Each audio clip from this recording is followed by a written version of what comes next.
My name is Lorena, and for a long time, I believed I was going crazy. But not a noisy madness, the kind that makes us scream, slam doors, or throw ourselves on the floor. And it was a silent madness. It was as if my mind was being dismantled, piece by piece, and no one around me noticed that. I met Daniel at the age of 23 at a college party. He was a little older, handsome, centered, and had that air of a self-assured man, the kind who seems to know what he wants out of life. At first, it was all too fast. He said that I was different, special, that I had never felt anything like this. And I, needy wanting to date, full of gaps inside, dove right in. Within 3 months, we were living together. Within 2 years, I was already the mother of our first child. We looked like a perfect family in the photos. Forced smiles, beautiful framing, moments carefully assembled to seem spontaneous. But the truth is that I was already crying alone in the bathroom, in silence, so as not to wake the baby. Daniel did not scream. He didn't break things. He was worse than that. He smiled as he dismantled me from the inside. It all started with small doubts that he planted in me. Silly things, seemingly harmless. One day, for example, I swore I had left the bottle on the kitchen counter. When I went to pick it up, it was no longer there. Daniel appeared and said that I had probably forgotten it in the room. And there it was, in the room, as he put it. I felt confused, but I let it go. This kind of thing started to happen frequently. Keys that disappeared, messages that I swore I had sent and that never arrived, photos that I remembered taking, but he said that they never existed. Gradually, my confidence in myself was undermined. He said so calmly, "You're distracted, Lorena. This is worrying. Have you ever thought about seeing a psychologist?" And I started to think that maybe it was true. Maybe I was really going crazy. When our second child was born, things took a turn for the worse. I was always tired, insecure, exhausted. Daniel, on the other hand, seemed calmer and calmer, more in control. He took care of his image with frightening precision. For friends, he was the exemplary father. For the family, the devoted husband. He made a point of looking like the hero. And me, I was the unstable one, the sensitive, the one who didn't know how to deal with motherhood. He used his children against me. He said that I left them crying too much, that I yelled at them, that I forgot the diapers. One day, he came home with a picture of me sleeping on the couch, with my little son next to me, and said, "Look at this. Is this how a mother takes care of a child? Sleeping while he crawls on his own?" I cried so much that night. But what hurt the most was not even the accusation. It was the fact that, in the photo, I actually looked negligent. I didn't remember sleeping, but there was the proof, and with it, another open wound. Daniel began to use these proofs frequently. Images, audios, short videos recorded without me knowing. One day, he showed me a message from my cell phone to a friend, in which I supposedly said that I wanted to disappear, run away, abandon everything. I denied having written that. He laughed contemptuously. "Are you going to deny it now? It's here, Lorena. It's written. Do you want me to read it aloud?" And I started to doubt myself.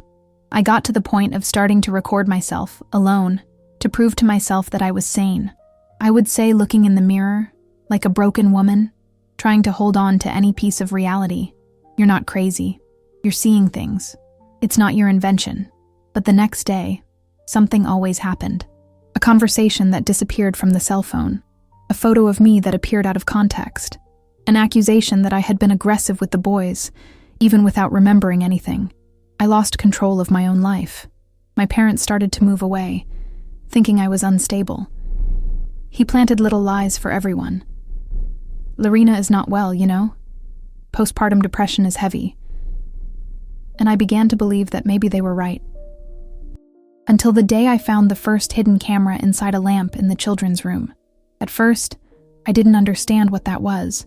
It was a small, almost invisible lens embedded in the base of the children's lamp. I felt a shiver run down my spine. I pulled the lamp out of the socket with shaking hands and took it straight to the bathroom, where I locked the door. Only there could I breathe. I took out my cell phone and started researching. It was exactly what I feared.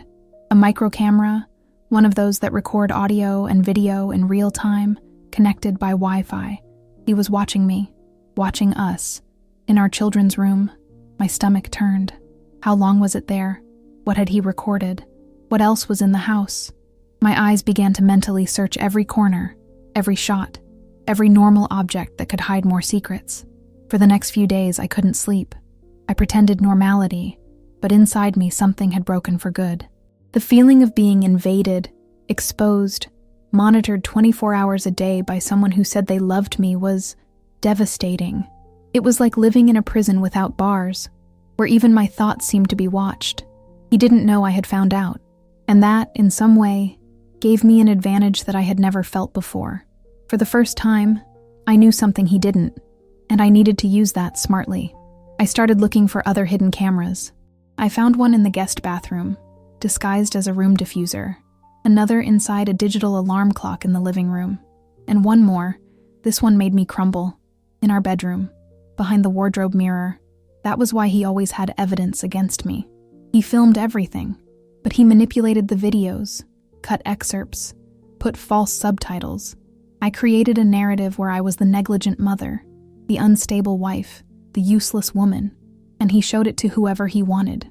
I found out that he had already sent excerpts of these recordings to my mother. He said he was worried about my behavior, that he needed to protect the children. My mother was shaken, she believed.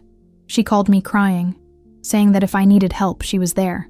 And I, confused, denied everything, but the seed had already been planted. Daniel did not scream. He didn't hit, but he destroyed me with a cold, systematic, meticulous cruelty. I thought about running away, several times. But where would I go with 2 small children without support, without concrete proof of what he did? Because all I had was suspicions. And he had videos, prints, manipulated speeches, all archived. It was then that I had an idea. A dangerous, but necessary idea. I started to tease him, little by little. He said subtle things, only when he was sure that there were no cameras around. I started asking indirect questions.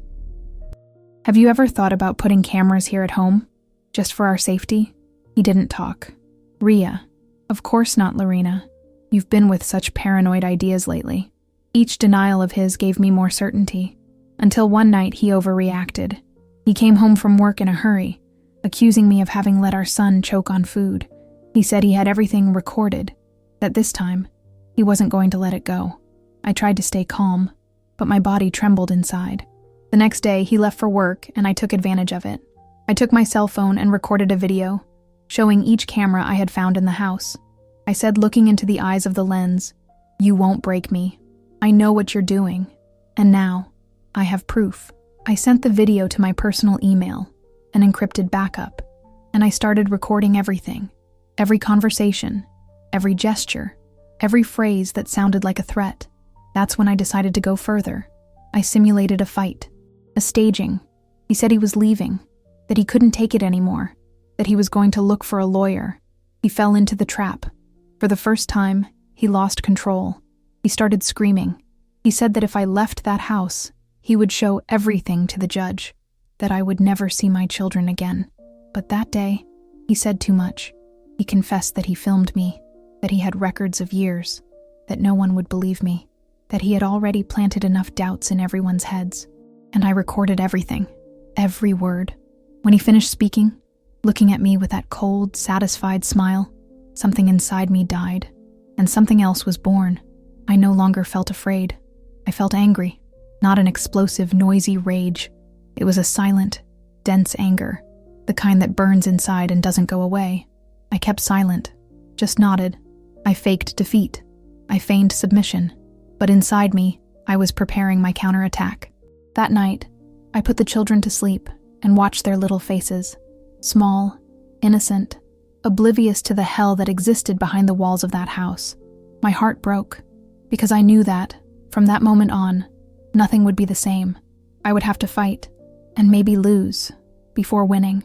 The next day, I looked for a lawyer specializing in psychological violence and child custody. I entered the office with my heart in my throat, my hands sweaty, carrying a USB stick with all the audios and videos I had managed to gather.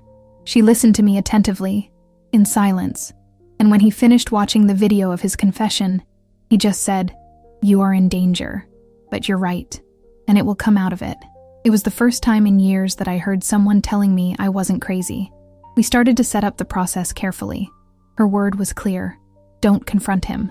Let him believe that he still has control. He needs to continue being who he is. That gives us an advantage. And I followed the plan.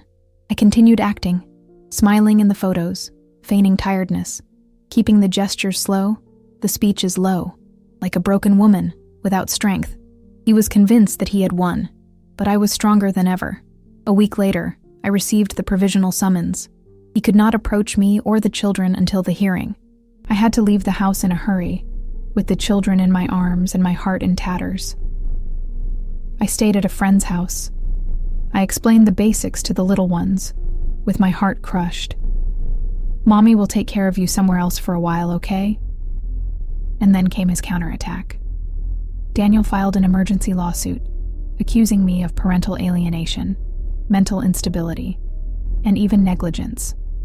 He attached evidence, edited videos, garbled messages, photos of me sleeping or crying. But what he didn't know is that, at that moment, the justice already had access to the full video of the confession, to the original prints, to the images of the hidden cameras, and to the reports of an expert who identified the alterations in his recordings. On the day of the hearing, he entered the room with the same posture as always, impeccable, calm, with his blazer lined up, and the same look he wore when he told me I was imagining everything. But that was a different Lorena. I was there, with my eyes steady, not because the pain had passed, but because she had transformed me, because surviving that kind of hell forces you to be born again, and I was reborn. When the judge asked if he recognized the recordings, he hesitated. He tried to dodge. He said he didn't remember, but the prosecutor confronted him with the images, with the dates, with the audio where he said, with all the lyrics, "I have enough recordings to finish you off." His silence, at that moment, was louder than any scream. I left the hearing with a reinforced protective measure, provisional custody of the children and the recommendation of psychological counseling for me and for them. It was not the end. It was the beginning of the judicial war. But it was also the moment when I realized I could fight, that I was no longer alone, that no matter how hard he had tried to erase me, I still existed. In the days that followed, I received messages from family members apologizing. Some friends who had drifted away came looking for me, shocked by the revelation. But that's not what I wanted. I didn't want redemption from others. I wanted to find my peace again, the one he tried to steal with every hidden camera, every manipulated word, every drop of poison disguised as affection. Even today, sometimes, I find myself looking at simple objects, suspicious. It's as if my brain has been trained to expect the worst. But now, I recognize that fear, and I talk to him. I tell him, "You've dominated me for too long. Now I see you." The time after the hearing was strange territory. I was no longer under his control, at least not physically, but the effect of his presence still lived within me. It was like a shadow, as if even far away he could still pull the invisible ropes he had tied around me for so many years. The children felt it. They didn't know anything in detail, of course, but the silence, the glances exchanged between adults, the new places, the improvised suitcases, all of this was enough noise for them to understand that something had broken. And I, trying to be strong for them, swallowed my tears every time they asked when they were going to see their father. Daniel, of course, did not give up.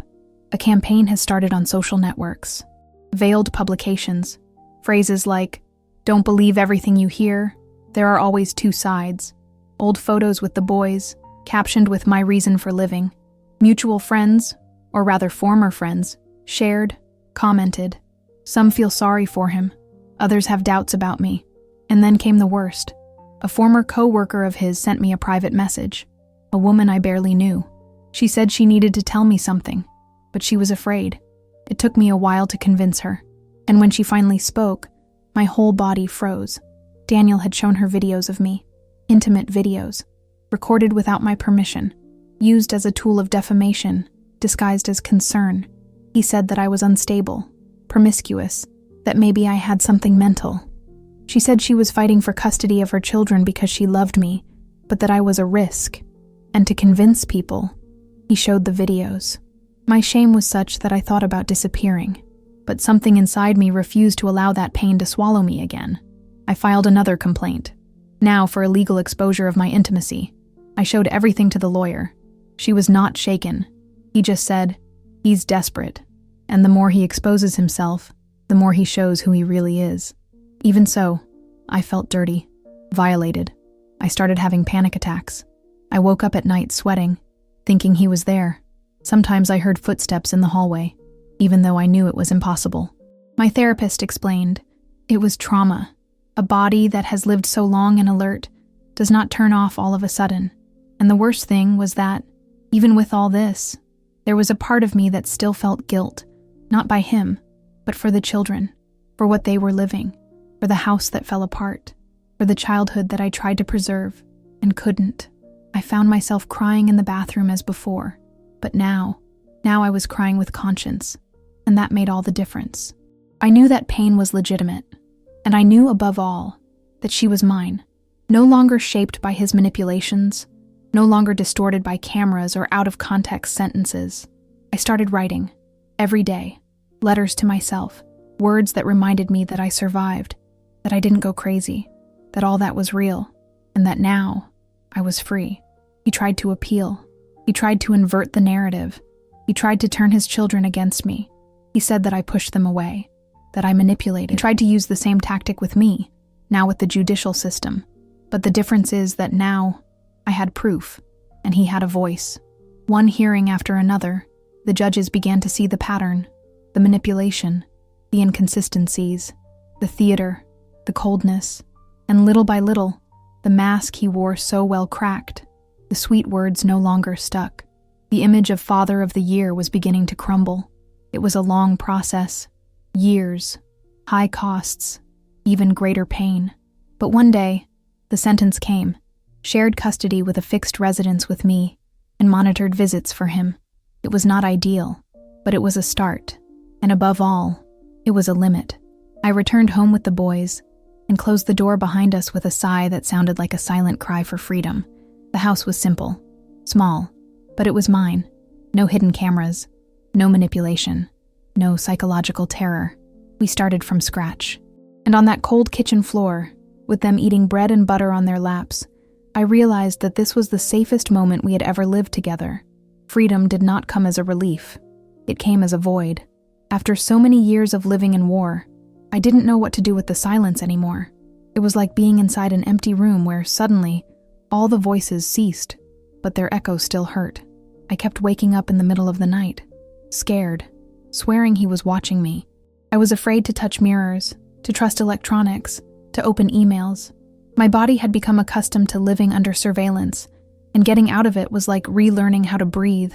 The children adapted faster than I expected.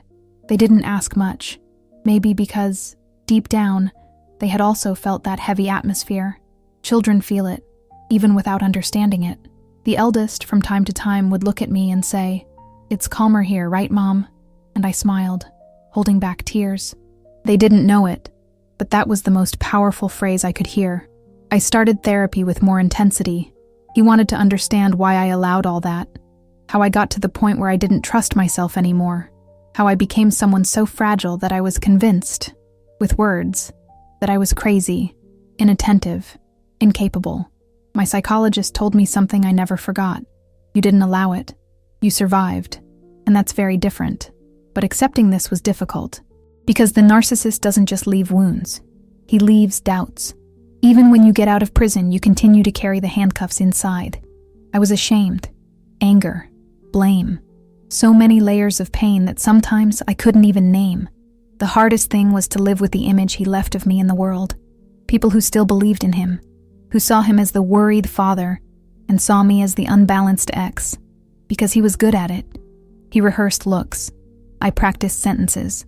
He always placed himself as the victim of an out-of-control woman, and for many people, worked.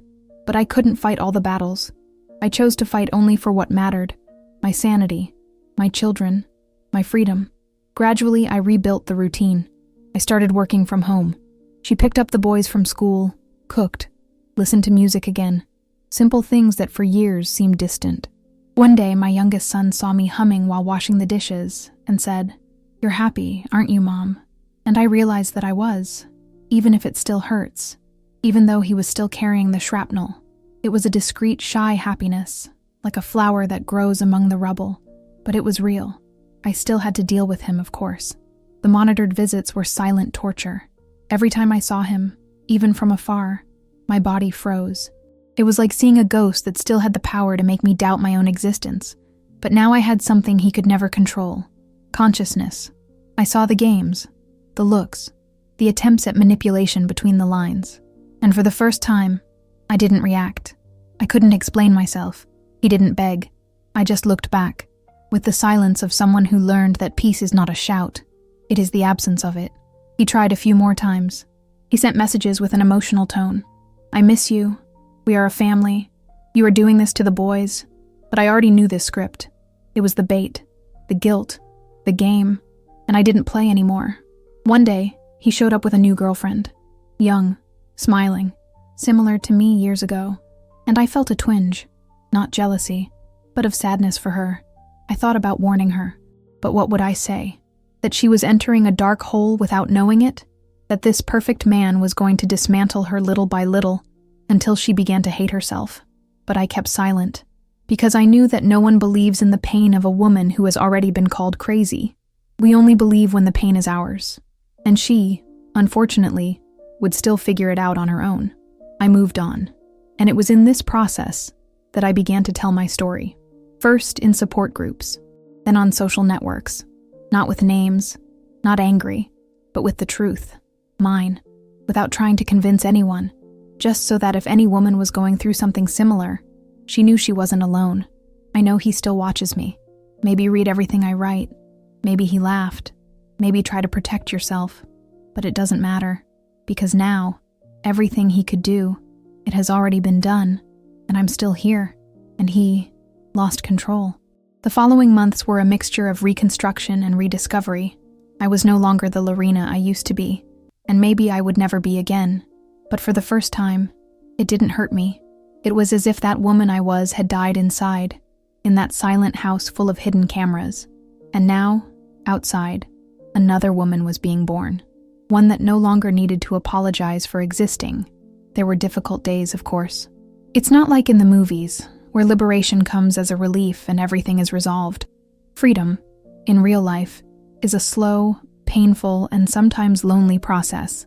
We free ourselves, and then you have to deal with everything that was left behind. The body still responds with fear. The mind is still suspicious. Sometimes I would spend hours reliving situations and asking myself, why didn't I realize it sooner? Or worse, was I ever to blame for all that? These thoughts do not disappear easily. These are voices that abuse leaves, even after you escape. But now I knew how to fight them. With truth, with courage, with affection for myself, something I had never learned to have. It was on a Wednesday morning, simple as any other, that I had one of the biggest epiphanies of my life. I was taking the boys to school, and the eldest, who was always quieter, looked at me in the rearview mirror and said, "Mom, now you're really smiling." I froze. At the time, I couldn't answer. I just held the steering wheel tightly, trying to hold back the tears. But inside, I felt like I had won a war. Not because he was punished. Not because the courts did everything right. But because my son, who lived that entire nightmare with me, could tell the difference between a forced smile and one real. It was at that moment that I knew I was cured. Not 100%, not forever, but enough to know that I deserved better than that my children deserved to see their whole mother, and that I would never allow anyone else to dismantle me like that again. I decided to do something bold. I recorded a video. Me, with a clean face, a firm voice, telling my story, without showing names, without exposing the faces of my children, but making the journey clear. How I entered, how I was manipulated, how I almost went crazy, how I left. The video went viral. Thousands of women began to comment. Some told their stories. Others thanked me for giving voice to what they still couldn't say. And it was there that I realized the pain that almost killed me. Now it was the bridge that connected other women to their own healing. I received messages from all over Brazil, Women who have also discovered cameras, who were also called crazy, who also lived relationships where the abuse was invisible, but destructive. One of them wrote to me, "Lorena, because of you, I left home today. Afraid, but with courage." I cried so much reading that. Daniel, of course, saw the video. I knew because he tried to take it off the air. He filed a complaint on the platform, alleging defamation, but there was no name mentioned. Nothing that identified him, except his dirty conscience. And there, he lost once again. Today, my life is different. Simple. Still in pain, yes, but clean. Honest. No masks. Sometimes I find myself dancing alone in the living room, laughing at the boys, watching bad movies at the end of the night with a glass of wine. Small things that once seemed impossible. I'm still getting to know myself, still relearning to trust, to surrender to me, to love in a healthy way, but now with limits, with listening, with intuition. Because what that relationship took away from me, the ability to trust myself, I went to get back, every day, drop by drop. And every day I wake up without fear. It's already a victory. Perhaps the cruelest part of living with a narcissist isn't what they do to you, but what they make you do to yourself. It doesn't just diminish you. He teaches you to diminish yourself, to be silent, doubting their memory, their intuition, their perception of reality. You begin to observe yourself from the outside, as if you were a stranger within your own life. You stop existing to fit into his world. That's what hurt me the most. Because today, looking back, I realized that the Lorena he tried to erase was the purest version of me, the one who believed in people, who loved intensely, who gave herself entirely without fear. And he destroyed this woman. But, unintentionally, it made me reborn another, no longer naive, but it is not bitter either. Today, I am a woman who knows, that sees, that feels, that doesn't silence your intuition, that does not ignore the signs, and that you understand that true love never, ever needs to make you disappear to exist. I don't tell this story to get revenge. I tell it because I had to hear stories like this to believe in my own. For a long time, I doubted everything, even my pain. I thought maybe I was exaggerating, that maybe he was just confused, overwhelmed, insecure. I rationalized abuse, as so many women do. And that's why I say, with all the firmness I have today, it's not normal to constantly feel wrong.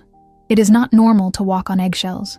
It is not normal to be afraid to speak, to breathe, to exist next to those who should love you.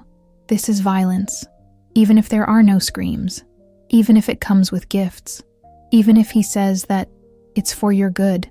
Today, if I could go back in time and hug that Lorena from the beginning, the one who cried hidden with a baby in her arms and her heart in tatters, I would say, you're not crazy. You are being manipulated. You are not weak. You're surviving. You are not guilty. You're stuck in a cruel cycle. And you can leave. I would leave again. Afraid. With guilt. With doubts. But it would. Because here, on the outside, the world is not easy. But it is real. And I can breathe.